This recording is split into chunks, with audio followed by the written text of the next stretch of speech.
Hello, this is Lisa LeRose, and I'm joined by Michael J. Russ here on PRNFM on Connect to Love.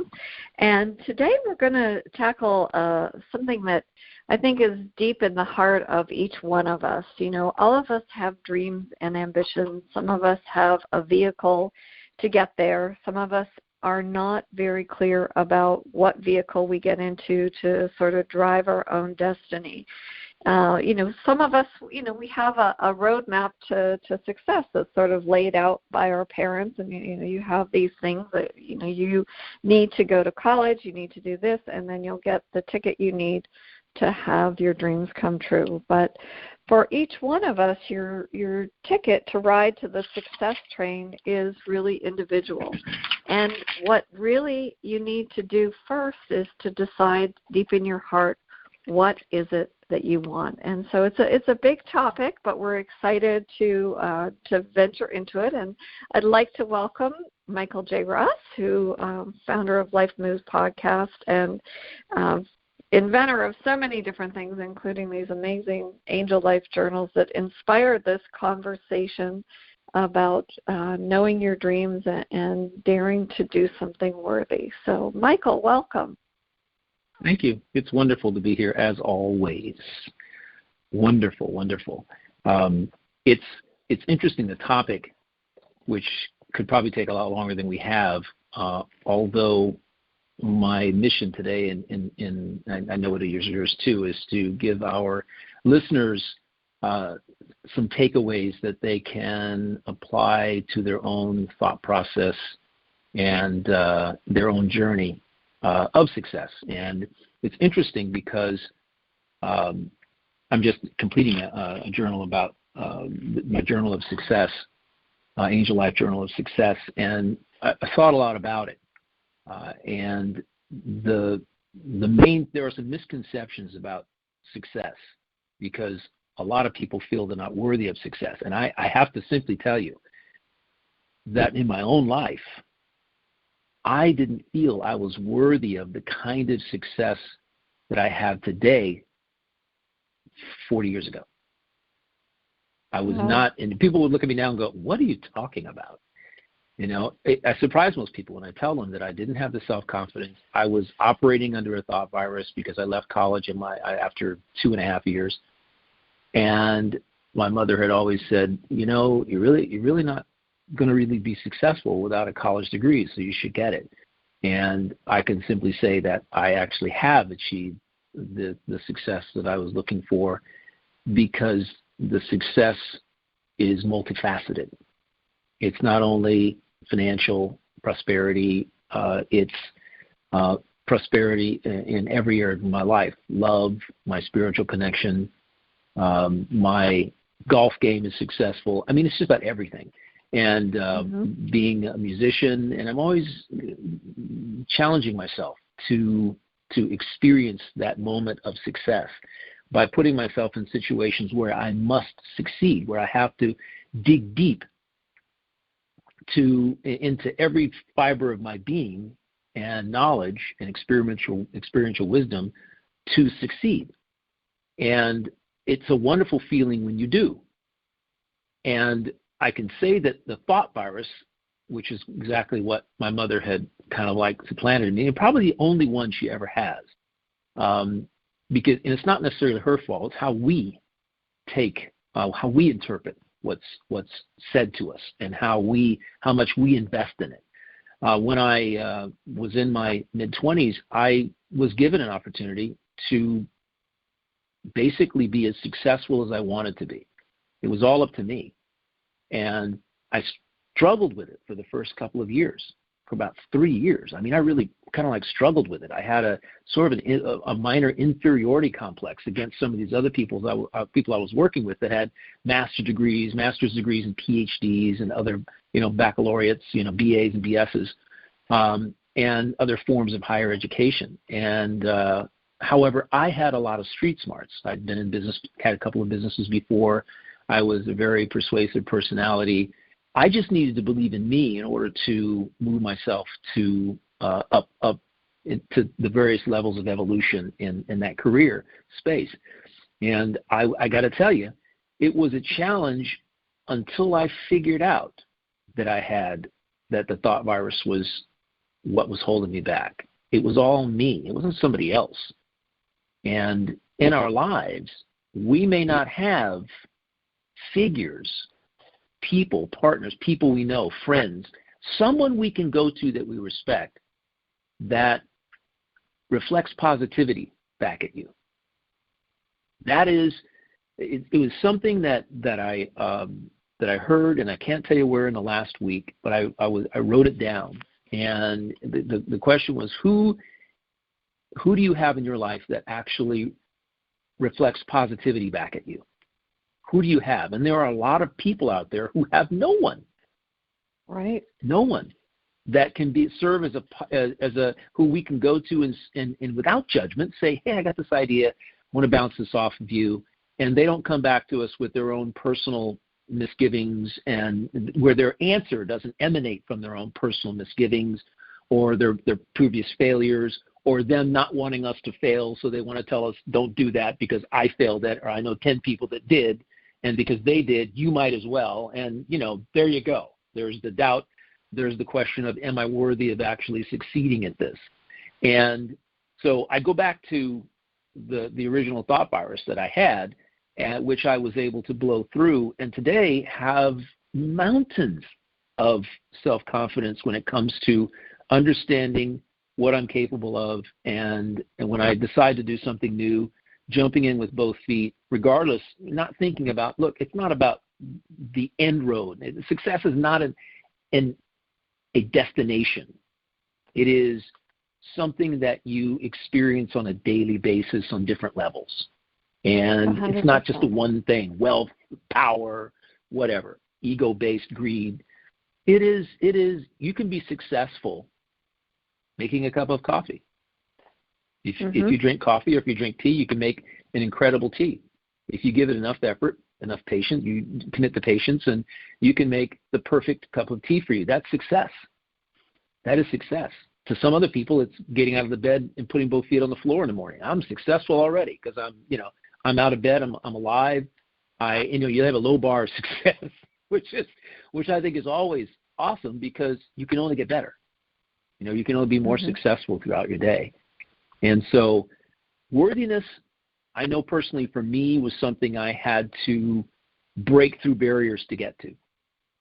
And I feel incredibly worthy now, regardless of what I do, and enjoy it, embrace it, and understand that the journey of my own experiential wisdom was there. So it's interesting because I think that, in my view, doubts and self-confidence kind of go hand in hand. I don't know how you feel about that. However, in my view, they go hand in hand. When we feel confident about what we're doing, it can overpower any doubts. It can overpower fears, misgivings about the possibility of succeeding at whatever it is. I obviously come from a business background, kind of applying some spirituality to business. And I do that because there are more people who have that pragmatic state of mind rather than a spiritual state of mind. I've learned to adopt and to embrace my spiritual side and my spiritual connection, and it's extremely important to me. It's not dogmatic in any way. It's a very pragmatic way of my moving forward, and just trusting my angels and my guides, and listening and remaining situationally aware of what I'm feeling, what I'm thinking. And as I talk a lot about self-talk, which is another facet of building self-confidence and erasing doubts, someone who's doubtful will likely have a doubtful inner conversation. Their self-talk will be very reflective of their doubts. I don't know if I can do this. I might fail. I have failed in the past. I don't know if I can succeed. Just that conversation, very doubtful in nature. And when we're aware of that, when we're alert to that conversation, we can stop it, and we can change it. We can transform it to aid us in being less doubtful and more self-confident. So that's my take on this whole worthiness and doubt and thought thing. It gets a little bit deeper than that when it comes to how to dispelling a thought virus is pretty simple. You basically become aware that you are operating under the guise of something someone once said to you, someone you respected, that you loved, that you looked up to, and once you recognize, you get to the heart of what that is. It evaporates much more easily, because now you know that you've been operating under a lie. Mm-hmm. When it comes to worthiness or doubt, as in happiness and all the other wonderful joy, enthusiasm, we are born with maximum self-confidence and learn to be otherwise. Absolutely, based on our 100%. environment and our people. Yeah, so what about you? What's your take on worthiness with regard to your life? You know what? It's so interesting, Michael. When you speak, it takes me different places. And as you were sharing what, first of all, it's so hard for me to imagine you not being confident, and to have even something so, so simple have held you back. It just is amazing, but it makes you human. And I think, as you were speaking, I was thinking back to when, this idea for me anyway of having to be perfect. Everything had to be perfect. My printing had to be perfect. When I played a game, out on the schoolyard, if I didn't throw my rock on the hopscotch exactly where it needed to be, I would really beat myself up, because I was disappointing myself, or I was feeling that I would disappoint other people. And then when you were speaking, it made me think about like the gold stars that you receive, and it's meant as a reward system. But if your paper came back and everybody could see your paper and it didn't have that shiny gold star that the teacher put on your paper, you felt less than. And so, you talk about where does it arise, where, things that are meant to encourage for children that don't meet that same achievement, it can really sort of make you feel less than. And one of the women that I really admire is Sarah Blakely, the founder of Spanx. And one of the things that I found so fascinating about her journey was that when she would come home to dinner, her dad would, they'd sit down and sort of talk about the day, and he would ask the children, what did you fail at today? And she said that when he asked that question, he said, well, good for you. At least you tried. Get up, try it again tomorrow. And what I found so fascinating about and this goes back to having a core group of people who will support you and believe in you, was she said when she was starting that company, she made the prototype, but she did not tell anybody what she was doing for 1 year, because she was so afraid of the negative talk that would shoot down her idea. And she believed in something. She believed in herself. And I think sometimes that's one of the things that you really need to do. If you have belief in your work and your creativity, and you feel that it holds promise and value, it has value to you, period. It's your dream, and you need to follow that and do whatever it takes to really treat yourself well and believe in yourself, and refuse to succumb to any words of negativity, anything that's not positive, so that you can follow your true path. Vibrant Living founder Glenn Brooks used to always say, your life is precious. Your belief in yourself is precious. And I think for whatever reason, whether it be, you wonder if maybe 100 years ago people had to, put up with this because they weren't seeing the perfection on TV or in social media or whatever else it was. Right. So that, people had a better sense of self-worth. It is. So as you were sharing, your journey, it also made me think about a friend of mine who is an amazing artist. But when she was 6 years old and in school, she was yelled at because she made her sky a different color other than blue.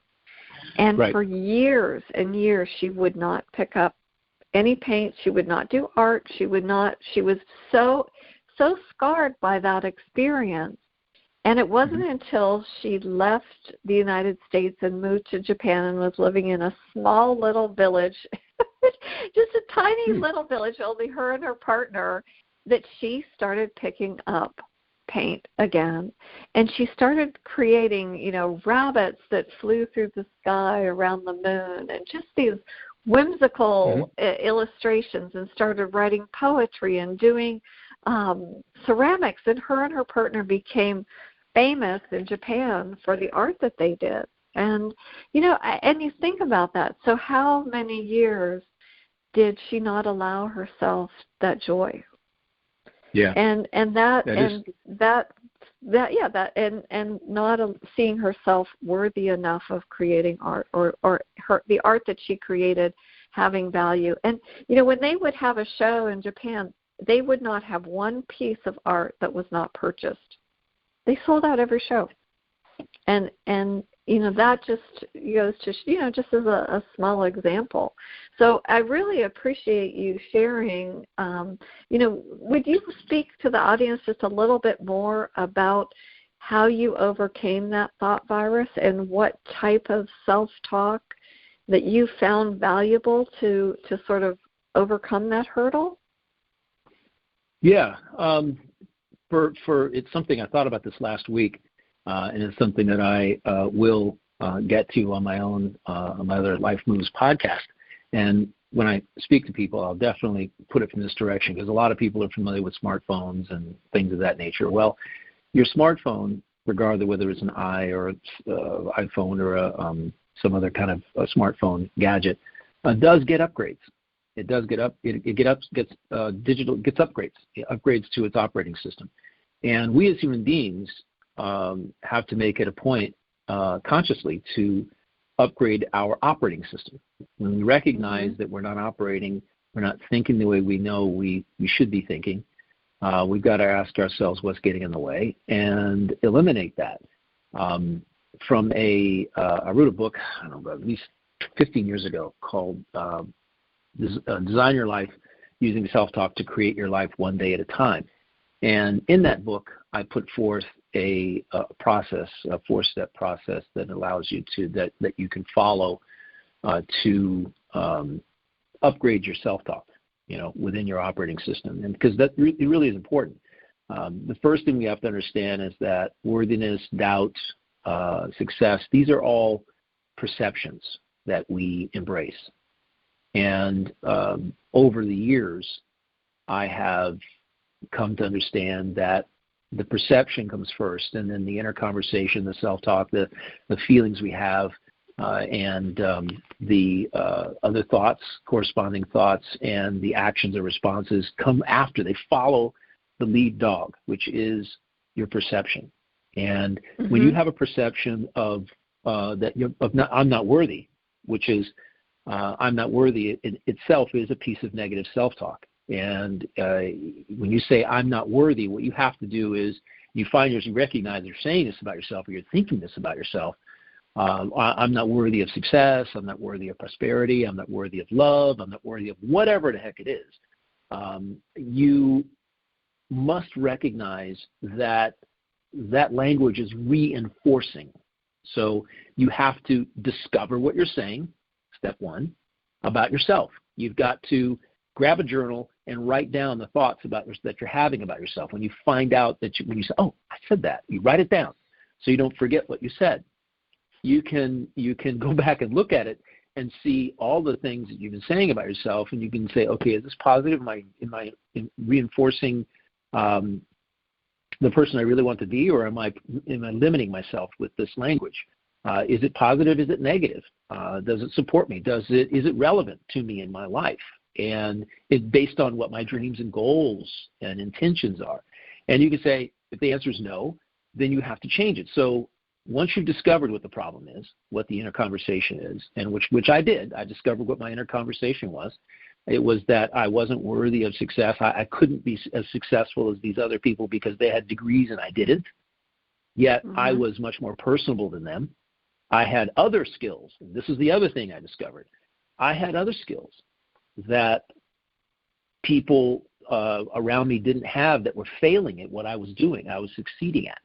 They had the book smarts, but what they didn't have was the relational capability. They didn't have the ability to develop relational connections very quickly. I've been in sales since I was 15, and I'm 63 now. So my whole life has been kind of in that vein. It's because I learned when I took a couple of different personality tests and Enneagrams.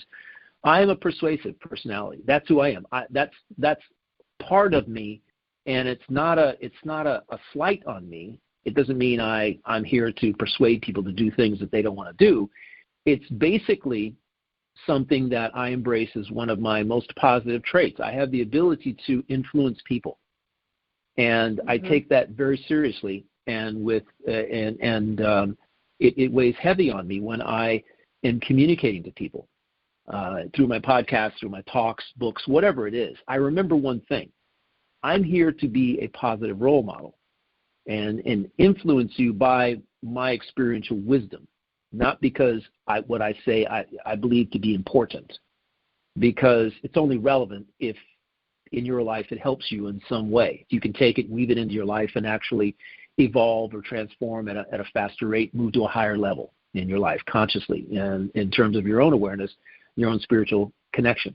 Because that's what it's all about. All the rest of the stuff, life is simply, I learned, an illusion. What I thought about myself at the time, I was not confident, was an illusion that I was living under. I shifted it by now understanding what my inner conversation was, and then now that I discovered it, it opened a whole new world. The awareness of it was half the battle, half the move forward in terms of an evolutionary shift for me mentally. And what I thought about myself was recognizing what was driving me. And I'd go home every night and I wonder, what is it? What is it that's making me feel this way? What is it? Why do I feel less worthy than these other people? I'm just as successful as them. I have the capability of being just as successful. So that conversation that I was having with myself was holding me back. So I changed it. I am successful. I am loved. I am, two most powerful words in the English language because they state who you are in the present moment of now, right? And now is the only thing that's important, because now is what creates the future. What you think today creates your tomorrow. So if you're doubtful today, you'll experience a doubtful frequency and experience. You'll vibrate that, and it's what will resonate, and that perception of not being worthy will define how you interpret everything going forward. You'll be looking for validation of your not being worthy. That's why it's important to understand what you're thinking and what you're feeling constantly, so that you can continue to reassess and transform or transcend those feelings by examining them and say, this is what I really want to do. So I would say to myself every morning when I got up, I am successful. I am making this much money today. I am making this many connections today. I'm meeting awesome people that I'm helping to move forward, and at the same time, when I help them move forward, I'm helping myself move forward. This is all about giving. There has to be an element of giving. It's not just about money. This is the mistake in life that we make, that we tie success to money, and then everything else has no relevance and no value. Money is only a microcosm of what should be driving you in your life in order to have that constant happiness and joy and feeling for life that I wake up every morning feeling when I get up at 6:30 and go to the barn to muck stalls. I'm practically singing, dancing when I get out of the car. Back when my girlfriend turned 50, I put I went up for her 50th birthday. I went up at about 11 o'clock at night. I wasn't living with her as I am now. I had my own place, so it was easy for me to make an excuse. And I gotta go. I gotta get to bed early, whatever. I went and bought her a sound system. I bought her a couple of outdoor Bose speakers with a a CD player and a radio combination. And I went out there at 11, and I was there at like 2 a.m., wiring the system and putting the speakers out in the aisleway. And she came out the next day and discovered this, what? She could turn on and listen to her favorite radio station while she was mucking stalls and cleaning and dropping hay and all that. And I got to tell you something, 15 years later, that system is as viable and operational as it was the day that I installed it. It's just something we look forward to. We leave the car, we go in, we turn the same radio thing on, we turn it up loud, we have a good time. Sometimes we're dancing to some music in the stalls while we're cleaning. It's just, hey, you got to make life fun. You know, Absolutely. Not having fun is a perception. It's based on perceptions you're having about what it is that you're doing. So the self-talk and inner conversation that I had, I consciously shifted and changed. I discovered it. I began defying it, which is a very, very, very important thing. You defy a negative inner conversation by continually being situationally aware of what you're saying, about yourself in conversation with other people, what's going on in your head, and you design then, third step, new inner conversation, new self-talk that you write on a Post-it note, put on your mirror, put on your car dashboard. You got to say these wonderful things. I still to this day, 30 years later, say I'm a beautiful, passionate, loving, giving, and compassionate man. I say that. I am these things. I am the body. I embody these things. And I love doing that. When I walk, when I'm in the car by myself, at least once a day, I say that. Sometimes it's in the morning, sometimes it's in the afternoon, and I certainly say it after, if I find myself for some reason slipping off, into some thought about something that might be negative, because we're all human and we have to accept the fact that we're not perfect. You mentioned perfection earlier. Perfection is a moving target that you never hit. Absolutely. You never hit it. And this is the issue. You were needing to be perfect. Now, I will say this. We're alike in one way. We're a little ADD from that perspective, right? We have to have that that this thing needs to be square. I find myself, I'll be looking at something going, that thing's crooked, and I have to straighten it, right? So that's a little quirky thing that I have, and now I know that you have it too. I understand. Am I right? Yeah. You Ironically, though, I'm really laid back. Like, some people are like, could you be any more laid back? Like, you would be dead. Like that. But exactly, there are certain things that I like to have in order for me to feel good, and I've recognized that. I like my towels to be folded and in alignment in my linen closet. Little things like that. But chaos is the nature of the universe, and I'm a creative being, and I allow. Sometimes not everything flows exactly the way that I expect it to, but it all works out. It all always, I don't color coordinate my clothes in my closet, but I can understand what you're saying. I do that, and what's interesting about people like us is that we straddle this little line, sort of the yin and yang thing between not having things be symmetrical and giving up that they are not, and then when we have control and the ability to change it, we make it symmetrical. And I'm a laid-back person as well. I can sit down and watch a 90-minute soccer game and never leave the couch. I'm good. I'm good to go. Or sit around and watch golf, or sit in the backyard and watch the golfers go by with a glass of wine. I can do that. I don't have to be writing or creating something all the time. And we have to segment our lives to be able to do that. Somebody 35 years ago, I forgot who it was, might have been Tony Robbins. I took one of these workshops with him, and he was talking about the wheel of life, and that you can't have a flat side of the wheel. If you're always focused on making money, but there's no spiritual connection, there's no balance in your life, there's no balance in home life, then you've got a flat wheel, you've got a flat tire. And you have to, in order to move, you've got to work on all these segments and keep them all operating smoothly. Otherwise, you're going to feel deficient in some way, and it will eventually show up. It may not show up in the first year, the second year, or the third year, but it will show up. And people who spend all their time working and foregoing their home life, if they have a partner or a significant other, and they're not coming home, and if they're not dedicating too much time to work to be successful or to make a lot of money, and they're deficient in their spiritual life or their home life or the balance with their children, the connection there, something will suffer eventually. And in relationships, it's important to segment time to dedicate to making sure that you're living a full, balanced life, which is why generally I don't work after 5. At 5 o'clock, I go down to make dinner, and I'm with my girlfriend the rest of the evening. We figure out what we're going to do, play dominoes or watch a movie or whatever it is, spend time together. I'm actually consciously there. I'm not on my phone. I'm not doing social media. I'm not sitting next to her, designing a journal. I have done that already. I've quit that, and now I'm doing something else. And so it is perfection. Wow. If I could say that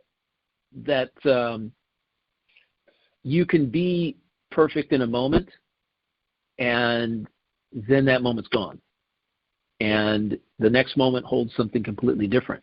I'll tell you what I do, though, because for 38 years in the business that I've been in the career path, there is no ending. There's no end point. I simply come in the next day and I pick up where I left off. And so I create balance in my life through chores and other things, working in the garden, cleaning windows, cleaning gutters. There's an end point to washing windows. You can stand back and, that is so pretty. The glass is so clear. Sun shining through looks so great. You can actually relish the work that you've done. When you plant a plant in a garden, you see it grow. You've planted it, and that's the chore. Now you get to sit back and reap the rewards of seeing it blossom. Same thing when I go to do all the work at the barn. If I'm sitting on a zero-turn mower for 2 hours and a half, I can look back at the grasses, and I can see how beautiful it looks. Put the mower away, and I don't have to do it again for a couple more weeks. We have to have those things in our life that bring us that satisfaction, that feeling of satisfaction of doing something and completing something. And I do it with every one of my journals. I love doing it. And then all of a sudden it's like your baby you've birthed, and now it's out there and it's published. And writing a book, same thing.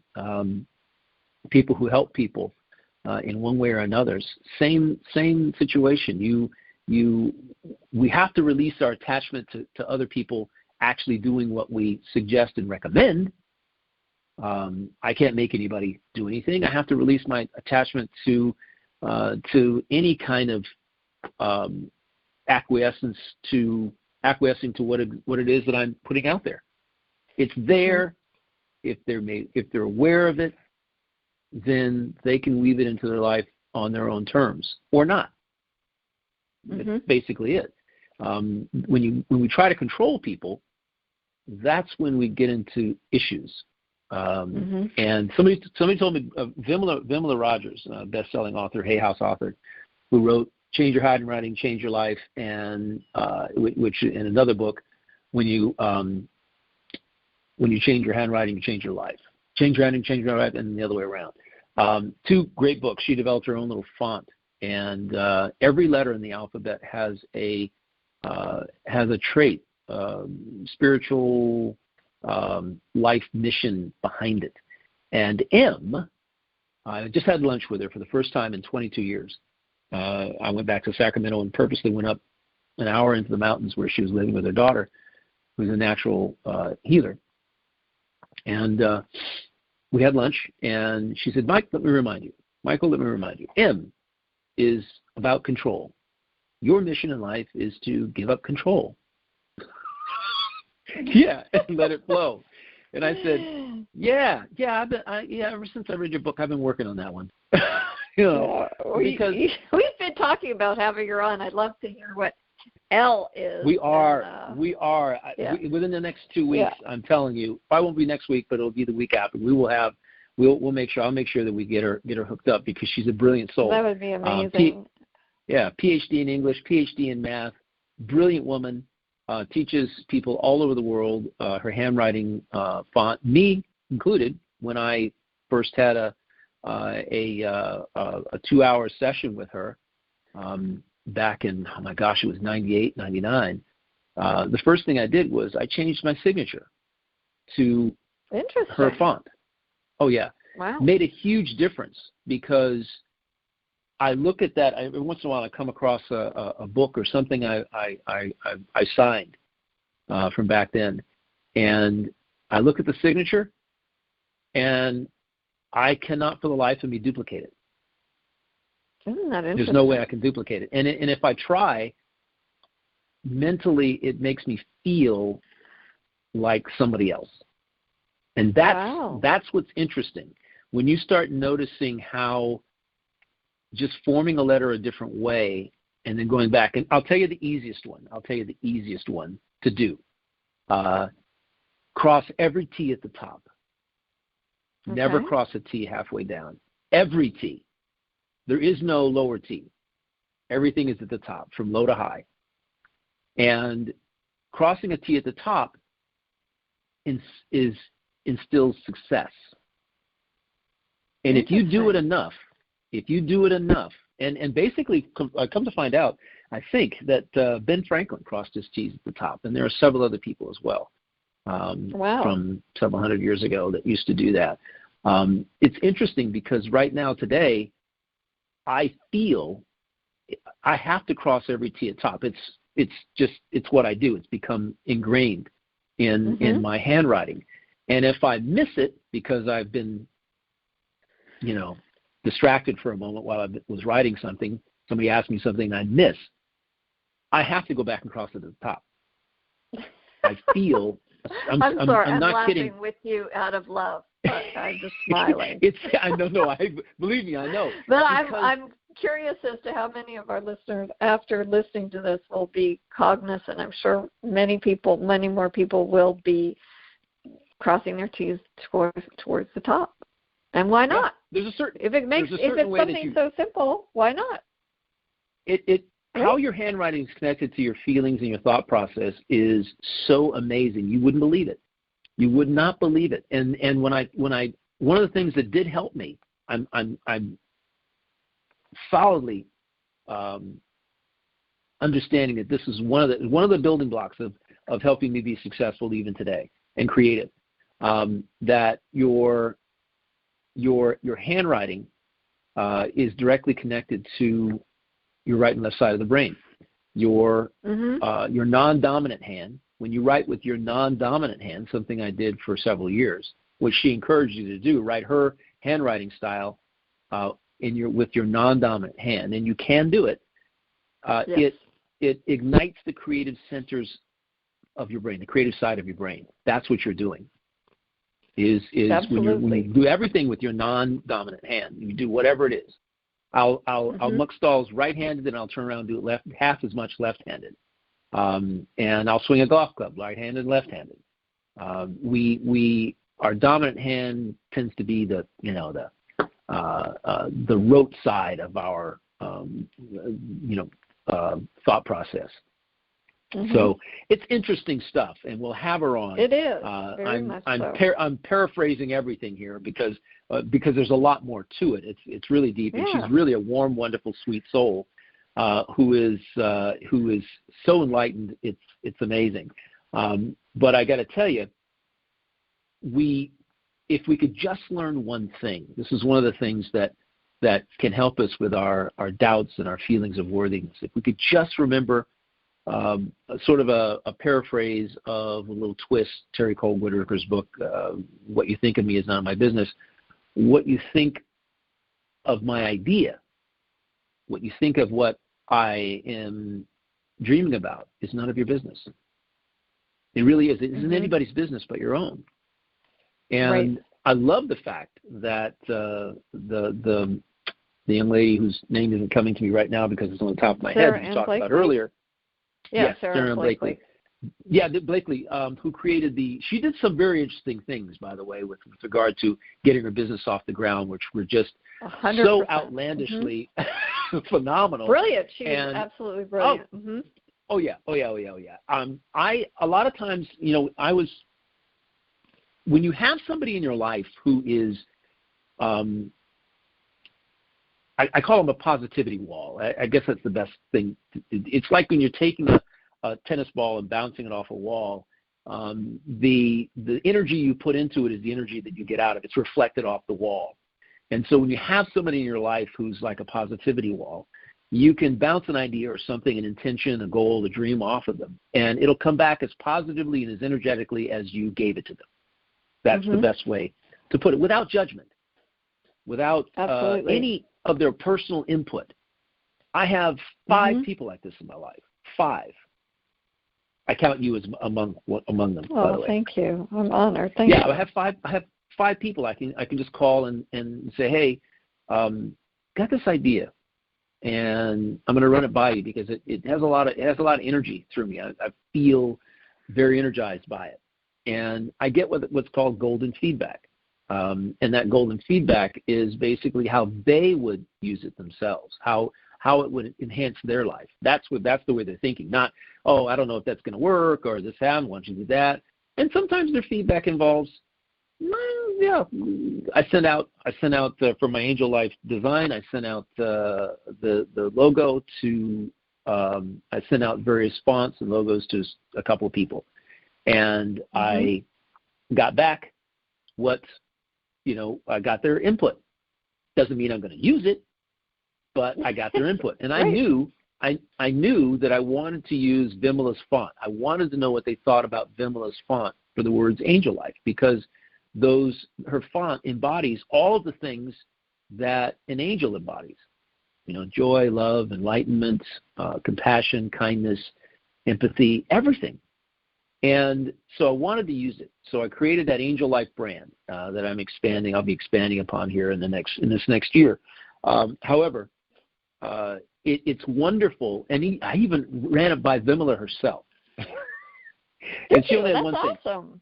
Yeah. She says, "Oh, I love it," because she has a tattoo of my angel on her back of her neck. Oh, sweet! That's so sweet. And it's about 3 inches high. She showed it to my mother and I. Yeah. She said, "Michael, can I put that tattoo?" And she's like 77, and she did it 20 years ago. And she's really beautiful. And I said, "Absolutely. Here, I'll send you the design, but you're the only one that can do it. And they have to destroy the design after I do it with you." And she says, "Okay." And it's so beautiful. It's absolutely gorgeous on her. I mean, I'm not a tattoo person, but I mean, she's got it in the right spot, and she loves it. I said, "Oh, it doesn't matter what you do with it." Our own to kind of bring this back to home base. There are many things that go into feeling worthy, feeling self-confident, feeling confident about yourself and what you're doing. And if I could, again, kind of reiterate the simplicity of how you can move forward, because you don't want something to be so complicated that you say, how do I get beyond this? And it's always about perception. It's always about being alert to the negative perceptions you have about yourself and your life, and making sure that you change those negative perceptions, you transform them into something positive. Choose the positive counterpart. Even if you don't feel it right now, that's not the point. The point is your perceptions drive everything else. So if you change the perception, you work on that, put your lion's share of your work into changing the perception from negative to positive, the rest will fall in line. Everything else will fall in line with it. It's a lot easier. Snowball rolling downhill, so to speak, will keep gathering in its size. So that's what I impart to people who have a negative perception of themselves, what their dream is, because somebody, dumped on it in some way or threw cold water on it. It is some of the most amazing things. I'm going to say this about Ms. Blakely. She actually went to Nordstrom in Seattle before she had some of her Spanx made. She had some packaging made, and she actually went into the Nordstrom store, to the lingerie department, and and put her product on a rack. She moved in like she went into the department as if she had the order and she was there to set things up. And she set up a rack. She brought it all in, set up one rack with all her packaging and her Spanx and stuff. And they were selling out like crazy. And that's how you think about this for a second. Nobody placed an order. First people go, oh, I've got this great stuff and it will sell well. She bypassed, circumvented someone who would poo-poo her idea in the store, the buyer. Of course they're going to poo-poo the idea. I mean, I don't want to be detrimental towards men, but the buyer was probably a man, right? I don't understand this whole thing. Right. How many times in a position of power do the women coming across a man who poo-poos the idea because they can't put themselves in someone else's shoes, the shoes of a woman doing whatever. And it was interesting because that's what got her started. They realized she could say, hey, look, I know I shouldn't have been here with this product, but everybody's gathering around these things. She went and got the manager, got the store manager, and said, look what's happening here. He goes, what's happening?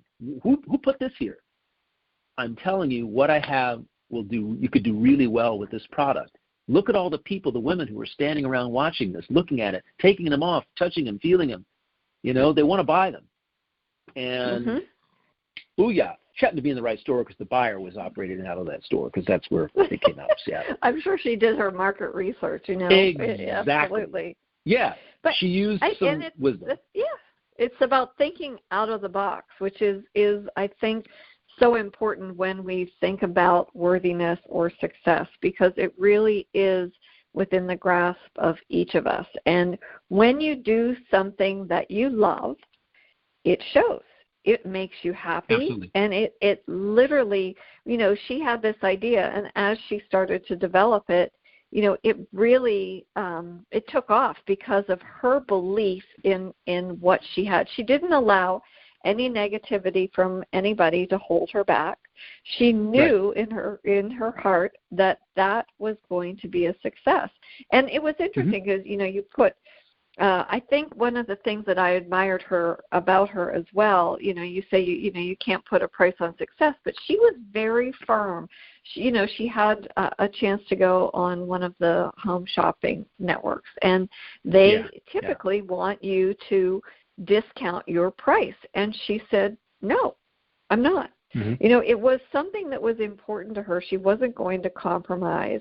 And, she had to stay true to what her beliefs were and honor all that she put into it. And I think that's part of her worthiness. She determined that, really that was important. And, she was going to stick to her ground. And guess what? There was such a demand for her product that they had to succumb to what she wanted to be paid for the product. And I think that, that's a very good lesson. Sometimes we get into that mindset that we have to give something away for free, or that, if I taught a class, I'm not worthy of being paid. I can give the class away for 50% off and bring enough people in. And rather than saying, no, you know what, my time is valuable. I've researched this. I've put these materials together. I have the knowledge, and, I need to be paid for it. And say, okay, you know what, I'm going to charge, I'm going to have a small class. I'm going to charge everybody $2,000. I'm only going to accept 5 people, but I'm going to be my best. I'm going to show up for them. I'm going to be prepared. I'm going to have everything together because, you have a responsibility at that point. And so you become focused, you become driven, whatever it is. But again, as you said, you need to find the time to say, okay, I'm done with my day. My measure of success is that I can end my day at 5. I can have a nice dinner. I can relax. I can enjoy a nice glass of wine, and I can appreciate and savor all that I've worked for. And then go to sleep, wake up the next morning, and do it all again. And I think that is really you sort of savor your accomplishments. You pat yourself on the back for a job well done, and if there's a failure, you embrace the opportunity to do better the next day. And that's really what it is. And I actually said that to somebody yesterday. I'm doing the best that I can. And that's all I can give you is my best. And if I know it's my best, then that's all I can do. And one of the things that you said, Michael, previously, and it really, because I always loved Wayne Dyer. He was like a rock star to me. I loved listening to his power of intention and how he set his mind, to stand forth and really to be a better person. And, one of the things he used to always say was, you'll see it when you believe it. And I think worthiness, believing that you're worthy, you will see it reflected in the eyes of all those you meet. And right. Yeah. Most definitely. This basically is energy. We have to tie this to something else we talked about a couple of episodes, which is frequency. A lacking worthiness and doubt operates at a low frequency, and it's a contracting frequency. It's one of the lower frequencies that, like frustration, fear, and it falls into the category of fear in my view. As operationally deficient as those frequencies are, what we really want is to be operating at the higher frequencies that we were born with, which is the love, joy, compassion, happiness, kindness, and empathy. Those and more, many more positive emotions and feelings. Those are what we want to be experiencing. And in my view, a successful mindset is a very high frequency. Success is something that is tied to self-confidence, which is a higher operating frequency. And so when we can, one of the beauties of, in terms of transformation, I know personally that I had, was that I went from the lower frequencies to the higher frequencies. And I started, and I got to tell you this, it's not so much like flipping a switch as it is a journey that takes as long as it takes to occur. And for everyone, that's different. And for me, there was something that somebody said back at the time in business. They said, "Fake it till you feel it. You don't feel great, fake feeling great until you feel great." And it's true. You have to do that. If you're not feeling up to it, you have to fake feeling up to it. And that fake that we're talking about is not necessarily fake. It's actually imagining. It's bringing your imagination of feeling of feeling up to it to life, and less fake, more, hey, I'm just going to do this. I'm going to be this today. I'm going to be a success today. And then in that vibration, that frequency, if you resonate it enough, you become it. And if you pay attention to what that feeling begets, then there you go. You're going to start attracting good things to you. Some people call it luck. I don't believe in accidents. I don't believe in coincidences. Luck is a product of your journey. It's just something. It's not an accident or a coincidence or luck. It's just something that you attract to you, something that you manifest based on having the mindset of manifestation and operating under that imaginary concept. Your imagination is one of the most powerful tools you have. If you sit down and imagine yourself being successful at whatever it is, you have to incorporate that into whatever it is. I imagine that my journals will sell millions all over the world. Whether they do or not isn't important. I'm claiming that for you. Yeah, thank you. It's not up to me. It's not up to me. What is up to me is what I can control. I can't control who buys them.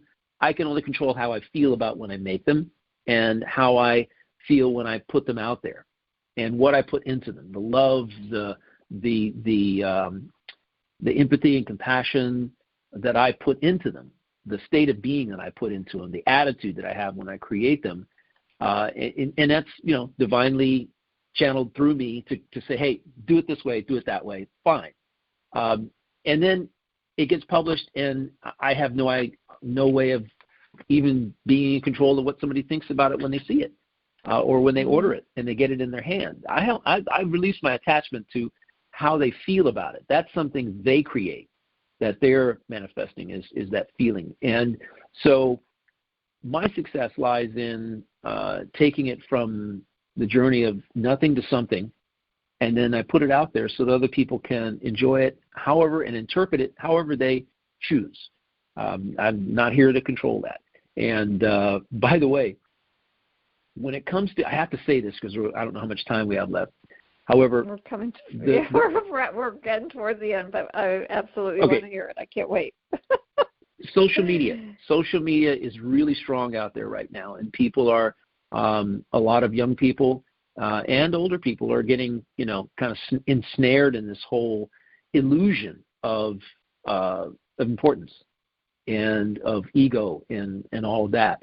And social media is, if we look at it, it was created by some people in order to, for whatever purposes, it has to make money. So the social media is not something that's been gifted to everyone. It is there for a reason, to create data, to create a stream of income through advertisements, and your data is sold. It's like what you feel when you put your picture on and you put it out there for likes. That's the illusion. You don't know these people. They don't know you. And what I always focus on are the people that know me. And I seek to have those handful of people in my life who enrich my life by just knowing them.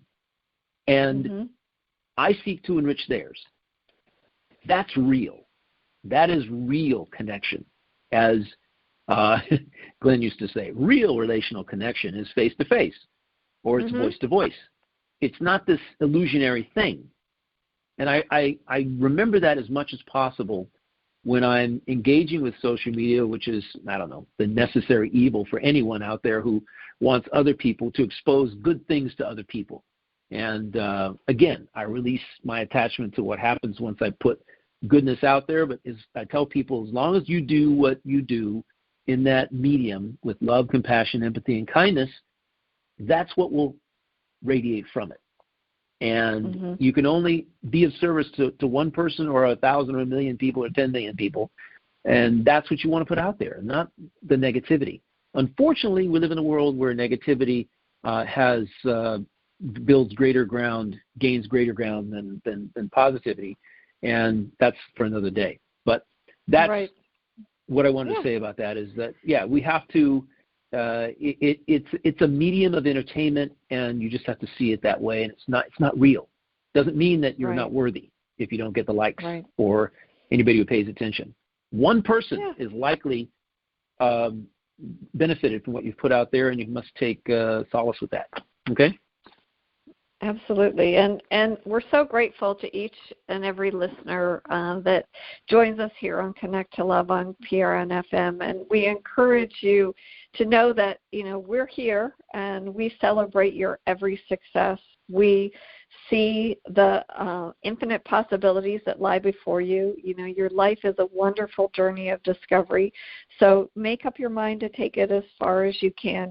Just embrace yourself with all the confidence. Open your eyes and your heart and your mind and know that you can do it. Your dreams are just a little ways away, and you are worthy, and you are a success in our eyes and in our hearts. And Michael, if there's anything else you'd like to add before we sign off, I'll just turn it over to you.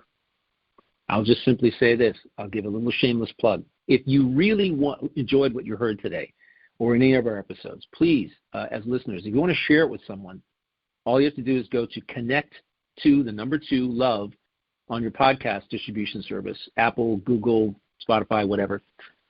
Connect the number 2 love. Connect to love.